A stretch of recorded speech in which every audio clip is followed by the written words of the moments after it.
اعوذ باللہ من الشیطان الرجیم بسم اللہ الرحمن الرحیم لہ دعوت الحق والذین يدعون من دونہ لا يستجیبون لهم بشیء الا کباسط کفیہ الی الماء لیبلغ فاہ وما هو ببالغہ وما دعاء الکافرین الا فی ضلال وَلِلَّهِ يَسْجُدُ مَن فِي السَّمَاوَاتِ وَالْأَرْضِ طَوْعًا وَكَرْهًا وَظِلَالُهُم بِالْغُدُوِّ وَالْآصَالِ۔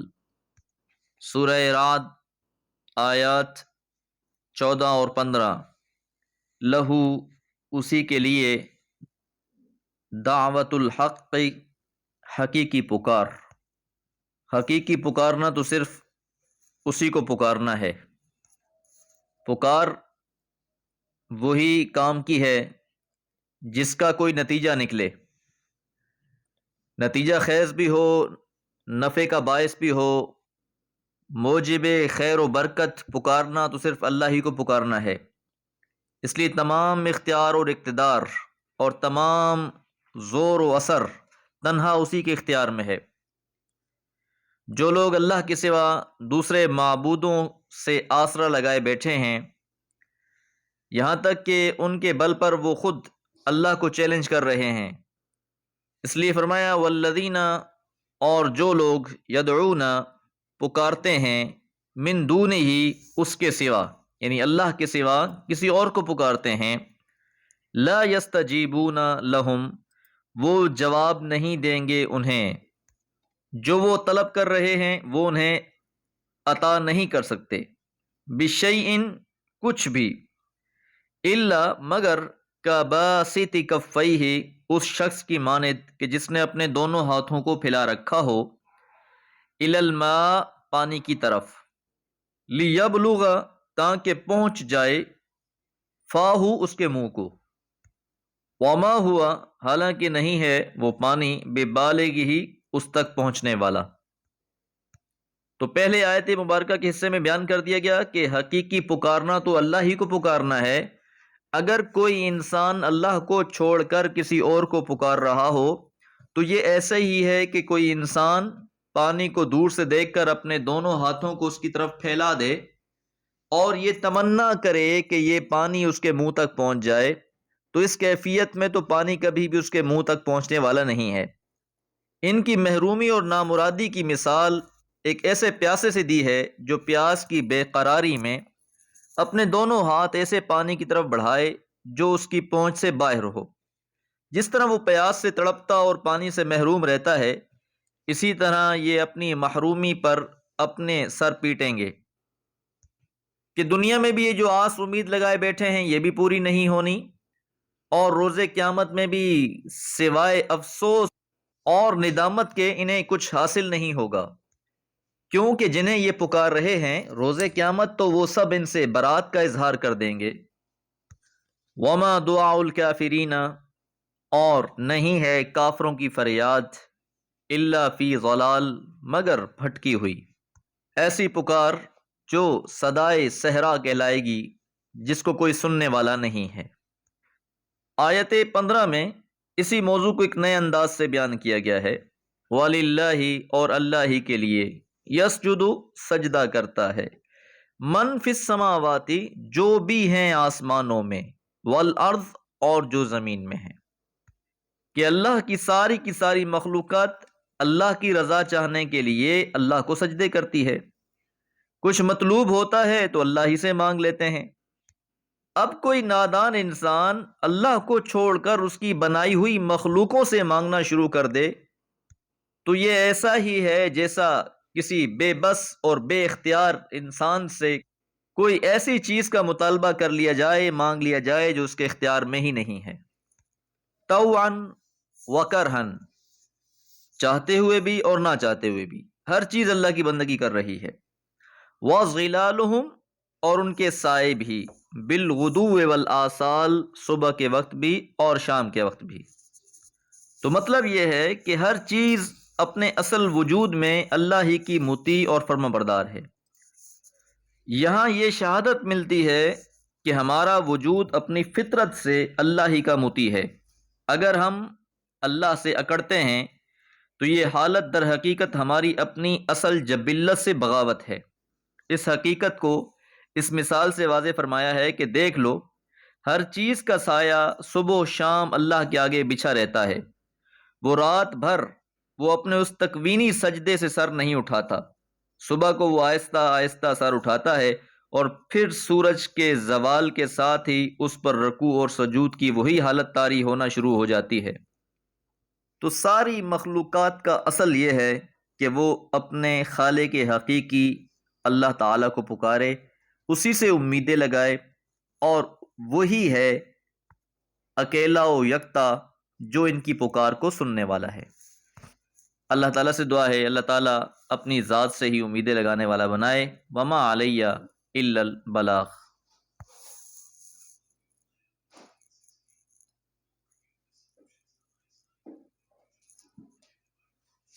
اعوذ باللہ من الشیطان الرجیم، بسم اللہ الرحمن الرحیم۔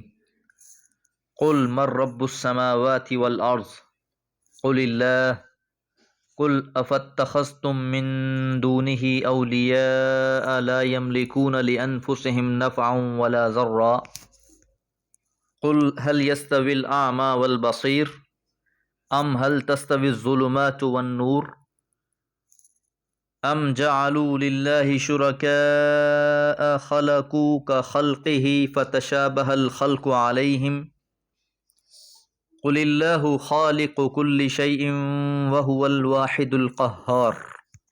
سورہ رعد آیت نمبر 16۔ پچھلی آیت مبارکہ میں ہم نے یہ بات جانی کہ اللہ تعالیٰ فرما رہے ہیں کہ تم جن کو میرے سوا پکار رہے ہو، یہ پکارنا تو ایسا ہی ہے جیسے کوئی شخص دور سے پانی کو دیکھ کر اپنے ہاتھوں کو پھیلا لے اور وہ پانی اس کے منہ تک پہنچنے والا نہیں، تو اس کے ہاتھ پھیلانے کی کاوش بالکل رائیگاں ہے۔ اسی طرح جو لوگ اللہ کو چھوڑ کر کسی اور کو پکارتے ہیں، ان کی پکار بھی بے فائدہ ہے۔ اب مزید اللہ تعالیٰ اپنا تعارف فرما رہے ہیں۔ قل اے محمد صلی اللہ علیہ وسلم فرما دیجئے، کہہ دیجئے، من رب السماوات والارض، من کون ہے، رب السماوات آسمانوں کا رب، والارض اور زمین کا۔ یاد رہے کہ اہل مکہ اس بات کو تسلیم کرتے تھے کہ زمین اور آسمان کو تخلیق کرنے والی ذات اللہ سبحانہ و تعالی کی ہی ہے، تو اس لیے فرمایا قل آپ فرما دیجئے اللہ اللہ ہی ہے، کہ زمین اور آسمان کا تخلیق کرنے والی ذات اللہ سبحانہ و تعالی ہی ہے۔ قل کہہ دیجئے افاتخذتم من دونہ، کیا جو تم نے بنا لیے ہیں، من دونہ اللہ کے سوا، اولیاء مددگار، کارساز، ولی کی جمع ہے یہ لفظ، لا یملکون نہیں مالک، لانفسہم اپنی جانوں کے لیے بھی، نفعاً کسی نفع کا، ولا ضرا اور نہ کسی نقصان کا۔ یعنی جب آسمانوں اور زمین کا مالک وہی ہے تو ان سے پوچھو کہ کس منطق سے انہوں نے اللہ کے دوسرے ولی اور کارساز بنا لیے ہیں، جن کا حال یہ ہے کہ وہ بیچارے دوسروں کو کوئی نفع پہنچانا یا ان سے کسی ضرر کو دور کرنا تو الگ رہا، وہ خود اپنے کو کوئی نفع نہیں پہنچا سکتے اور آنے والی کسی مصیبت کو خود سے نہیں ٹال سکتے۔ تو جو اپنی مدد پہ قادر نہیں ہے، بھلا وہ کسی اور کی مدد کیسے کرے گا؟ صاحب عقل و بصیرت والے شخص کے لیے اس میں بہت بڑی علامتیں اور نشانیاں ہیں کہ جن کو خود ہاتھوں سے تراشا جاتا ہے، جن کو خود ہاتھوں سے دفنایا جاتا ہے، جن درختوں کو خود ہاتھوں سے لگایا جاتا ہے، بھلا وہ کیسے نفع اور نقصان کے مالک ہو سکتے ہیں؟ وہ کیسے ہماری تقدیروں کے فیصلے کرنے والے ہو سکتے ہیں؟ بلکہ ان تمام کی تمام اشیاء کا جو خالق ہے وہی ہمارے نفع نقصان کا بھی مالک ہے۔ قل کہہ دیجئے هل يستوي الاعمى والبصير، کیا برابر ہو سکتے ہیں نابینا اور دیکھنے والے؟ اعمیٰ اور بصیر کے الفاظ یہاں عقلی اخلاقی اعتبار سے ہے کہ کون ہے جس کو اللہ تعالیٰ نے عقل عطا فرمائی ہے، وہ اپنے مالک کو پہچان جاتا ہے۔ جس نے اپنے خالق اور مالک کو پہچان لیا وہی بصیر ہے، وہی دیکھنے والا ہے۔ اور جس نے زندگی میں اپنے خالق اور مالک کو نہیں پہچانا وہ شخص اندھا ہے۔ تو جس طرح ظاہری اعتبار سے ایک اندھا اور ایک بینا شخص برابر نہیں ہو سکتے، اسی طرح ایک شخص جو صاحب ایمان ہے اور ایک شخص جو کفر کی گمراہیوں میں مبتلا ہے وہ کبھی برابر نہیں ہو سکتے۔ یا حل تستوی الظلمات والنور، کیا برابر ہو سکتے ہیں اندھیرے اور روشنی؟ اب یہاں ایک بڑا لطیف سا نکتہ ہے کہ لفظ ظلمات جمع استعمال ہوا ہے اندھیروں کے لیے، اور نور مفرد کا لفظ استعمال ہوا ہے روشنی کے لیے۔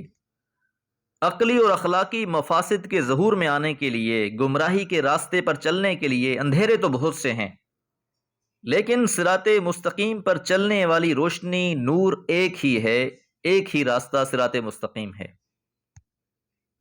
یا جعلو بنا دیا ہے للہ اللہ کے لیے، شرکاء شریک، خلقو تخلیق کیا ہے انہوں نے، کا خلق ہی اللہ کی تخلیق کی طرح، فتشابہ الخلق پس مشتبہ ہو گئی ہے تخلیق علیہم ان لوگوں پر، کہ جو لوگ اللہ کو چھوڑ کر اللہ کے شرکاء کو پکار رہے ہیں، تو کیا ان کے شریکوں نے بھی کوئی ایسی چیز تخلیق کی ہے کہ جس طرح اللہ تعالیٰ خالق ہے، اس نے بہت سی چیزوں کو تخلیق کیا ہے، تو اب یہ اللہ کی تخلیق کردہ چیزوں کو اور مخلوق کی تخلیق کردہ چیزوں کو دیکھ کر شک میں پڑ جاتے ہیں کہ ان میں سے الہ حقیقی کون ہے۔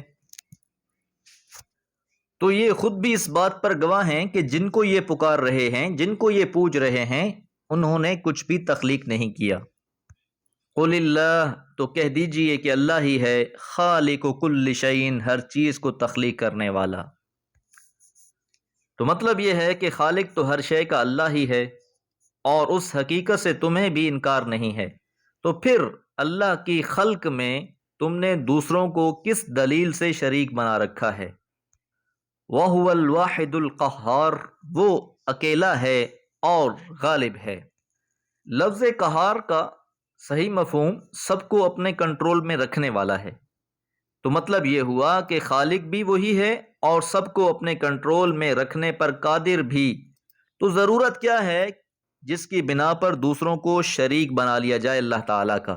خالق بھی اللہ تعالیٰ اور ساری مخلوق کا کنٹرول بھی اسی اللہ کے ہاتھ میں، تو پھر اس اللہ کو چھوڑ کر اگر کوئی انسان کسی مخلوق کو پکارتا ہے تو ایسا انسان انتہائی بد نصیب انسان ہے۔ اب اتنی وضاحت کرنے کے باوجود قرآن مجید کی، اب بھی اگر کوئی انسان توحید اور شرک میں فرق نہیں کر سکتا تو ایسا انسان پھر اہل بصیرت میں سے نہیں ہے، بلکہ ان لوگوں میں سے ہے جن کے بارے میں فرمایا اعمیٰ، کہ وہ اندھے ہیں۔ ایسے لوگ نور پر نہیں چلتے، بلکہ ایسے لوگ ظلمات میں گھرے ہوئے ہیں اور انہیں کچھ سجائی نہیں دیتا۔ اللہ تعالیٰ سے دعا ہے اللہ تعالیٰ ہمیں بصیرت عطا فرمائے اور اپنی ذات کو اکیلا اور یکتا ماننے کی حقیقی توفیق عطا فرمائے۔ وما علیہ الا البلاغ۔